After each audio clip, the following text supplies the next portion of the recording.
La province de Liège et notre région en général ne peut pas y échapper. Le cadmium est présent presque partout, l'industrie du plomb et du zinc étant passée par là. Aujourd'hui, les maraîchers en payent les conséquences. Le taux de pollution des sols est élevé et cette pollution se transfère vers les légumes. Des normes européennes concernant la concentration en cadmium et en plomb sont donc d'application, mais pourtant inapplicables dans notre région. Le problème aujourd'hui, c'est cette norme qui n'est pas réaliste et qui ne correspond à rien de cohérent en fait aujourd'hui. Vous avez certains légumes qui ont une norme plus élevée, d'autres moins. La moule, la norme est super élevée. Pourquoi? On ne sait pas. Et donc il y a une espèce de boîte noire qui est inaccessible, incompréhensible. Les normes ont été baissées cet été en plus, d'une manière drastique. Pour quelle raison? On ne sait pas. Ici, à Aulne, la ferme dans l'assiette en a fait les frais. Installés depuis 2015, ils n'ont jamais été informés du taux de pollution de leurs hectares. La norme qui a encore baissé cet été a été dépassée pour plusieurs planches de légumes.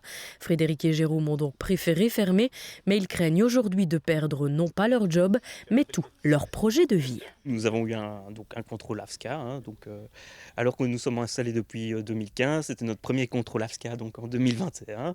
Le contrôleur a été prendre un échantillon de chou frisé et puis une dizaine de jours plus tard on reçoit les résultats et voilà, le chou frisé est en dépassement des normes européennes et donc nous sommes sommés de détruire nos cultures et de ne plus les vendre. On ne peut pas travailler dans l'incertitude de pouvoir vendre ou non nos produits.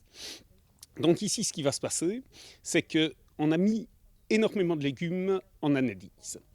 Et chaque fois qu'une analyse va tomber et qu'elle va dépasser les normes européennes, on va être obligé de détruire. Donc on a préféré prévenir nos clients qu'il y avait un souci et dire qu'on fermait momentanément. Les deux maraîchers aujourd'hui n'ont plus rien à perdre, d'autres se taisent encore mais sont pourtant aussi dans le cas. Ils veulent donc réagir et vite, la saison approchant à grands pas, mais malheureusement il n'existe pas encore de solution miracle. Pour un maraîcher, c'est pas tenable d'appliquer ces normes ici en province de Liège, c'est clair. Donc, soit le pouvoir politique décide qu'il faut appliquer ces normes européennes, auquel cas tous les maraîchers quasiment vont devoir arrêter leur production, leur travail.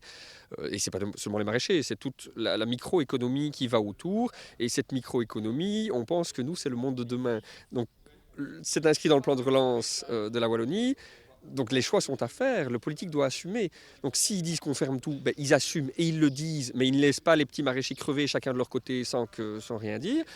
Ou alors, ils se bougent et ils essayent effectivement soit d'avoir une dérogation complètement, mais le mieux serait sans doute d'avoir une dérogation effectivement, mais d'accompagner cela avec une vraie étude qui cherche à prouver effectivement ce que ça peut éventuellement donner pour la santé. Parce que là, pour l'instant aussi, on n'a aucune règle, aucune norme, on ne sait pas ce que ça peut donner pour la santé des gens. Sans réaction des autorités, le maraîchage en circuit court dans les vallées de la Vesdre et de la Meuse pourrait vivre ces derniers instants.